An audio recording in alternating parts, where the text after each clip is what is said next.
ગુજરાતની અંદર ઘણી વખત આપણે એવું જોયું છે કે સરકારી કર્મચારીઓ સાથે સારી રીતે વર્તાવ કરવામાં નથી આવતો. જે શિક્ષકો છે તેમનું કામ ક્યાંક એવું લાગે છે કે બસમાં બેસીને જવાનું અને ખાલી ખુરશીઓ છે તે ભરવાનું. શિક્ષકોને એક જગ્યા ઉપરથી બીજી જગ્યા ઉપર મૂકવામાં આવે છે કે જ્યારે વસ્તી ગણતરી કરવામાં આવે છે ત્યારે શિક્ષકોને વેકેશન પણ પોતાના પરિવાર સાથે માણવા દેવામાં નથી આવતો અને કામે લગાડી દેવામાં આવે છે.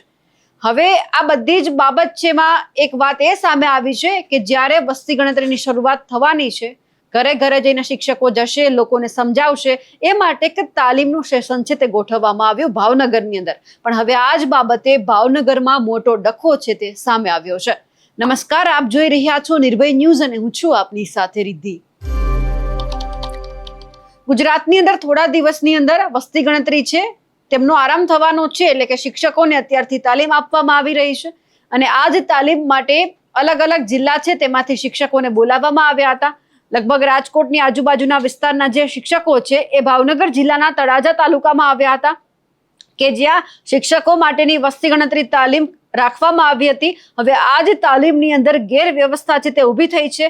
જેટલા પણ શિક્ષકો આવ્યા હતા એ તમામ અને અધિકારીઓ વચ્ચે ક્યાંક બગડાટી પણ બોલી છે. વાત એવી છે કે જ્યારે આ તાલીમ રાખવામાં આવી એટલે સ્વાભાવિક છે કે કોઈ પણ વ્યક્તિ છે કંઈ પણ શીખવા માટે આવે છે તો એમને જમવાનું આપવું પડતું હોય છે. હવે આ જ બાબતે સરકાર તરફથી જમવા માટે 200 રૂપિયાની ડીશ રાખી હતી. 200 રૂપિયાની ગ્રાન્ટ છે સરકાર ફાળવતી હતી, પરંતુ સાવ નીચલી કક્ષાનું એટલે કે જે કોઈ વ્યક્તિ ન ખાઈ શકે એવું જમવાનું રાખવામાં આવ્યું. જ્યારે તેમાં ખરાબ કક્ષાનું જમવાનું મળતા શિક્ષકો દ્વારા ઉગ્ર વિરોધ કરવામાં આવ્યો અને એ જ જગ્યા ઉપર તમામ અધિકારીઓને બોલાવવામાં આવ્યા અને ત્યાં જ બગડાટી બોલાવવામાં આવી કે આવું ખાવાનું તો કોઈ જ નથી ખાતું, તો પછી તમે અમને માણસ સમજો છો કે બીજું કઈ? તમે કેમ અમને આવું જમવાનું આપ્યું છે? સૌથી પહેલા તો એ દ્રશ્ય ઉપર નજર કરીએ કે જ્યાં શિક્ષકો અને અધિકારીઓ વચ્ચે ધબધબાટી બોલી છે. ભાવનગર ગયા હતા 10 MD આખા જિલ્લાના MD હતા નિલેશભાઈ તમે અમે ત્યાં ટ્રેનિંગમાં માન્ય સાહેબ કલેક્ટર બધા જ એસડીએમ સાહેબ હાજર હતા. અમને જે આ સિસ્ટમ હતી ને જે એક સવારના સેશનમાં ચાલે એટલે કે તમે 10 વાગે આવો 11 સાડા 11 ચાલે, પછી બપોરે 1 વાગે લંચ આવે, લંચમાં લંચ આવે 1 વાગે અને પછી 3:30 જે ત્યાં ફેસિલિટી હતી એ જ ફેસિલિટી અહીંયા જે ભોજન હતું ને સાહેબ આપણે મારે સાહેબ આજે જ વાત થઈ કે આપણે ભાવનગર વાળા જે મેનુ રાખ્યું છે ને રસનું એ કાલે આપણે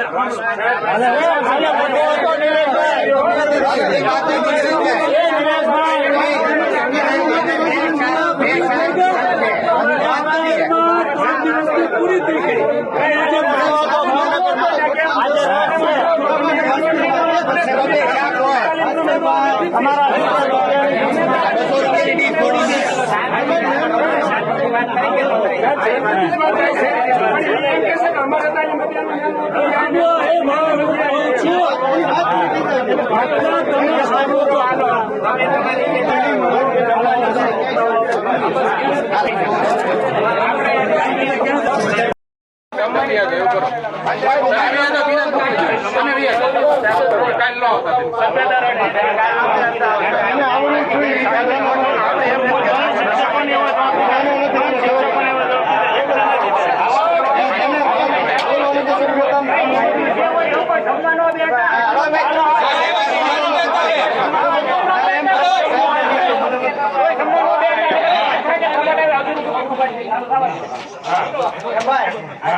લેબરમાં શિક્ષક ની ભાષામાં કઈક તો ફરક હોય. મેં તમે કાલે આજે ફોન કર્યો તો એમ હાજર ગયા રાજકોટ થી આવ્યો તો અમદાવાદ. હવે પ્રશ્ન શું છે બોલો?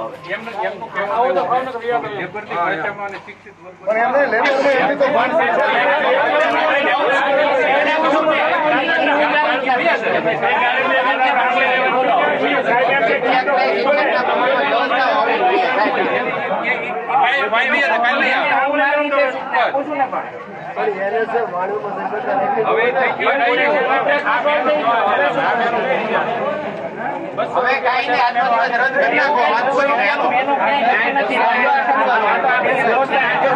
ઉપર એવું મેપિંગ કે એવું કોઈ ધારાસભ્ય વ્યવસ્થા નહીં તો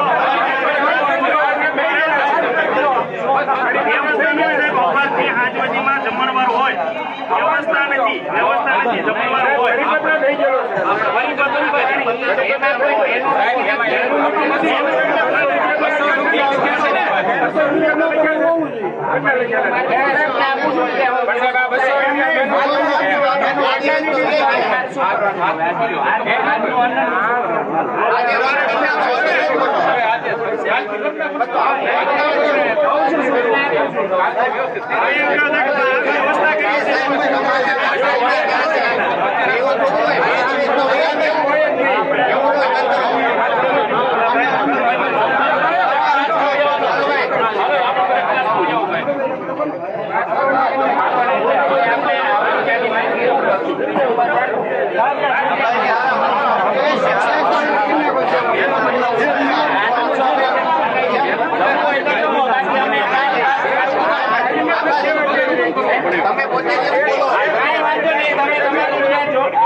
હવે જે રીતે શિક્ષક અને અધિકારીઓ વચ્ચે ક્યાંક માથાકૂટ સર્જાઈ છે તેમને લઈ આપ શું માનો છો કમેન્ટ કરીને ચોક્કસથી જણાવજો. સાથે જ અમારી નિર્ભય ન્યૂઝ ચેનલને લાઇક, શેર અને સબસ્ક્રાઇબ કરવાનું ભૂલશો નહીં. નમસ્કાર.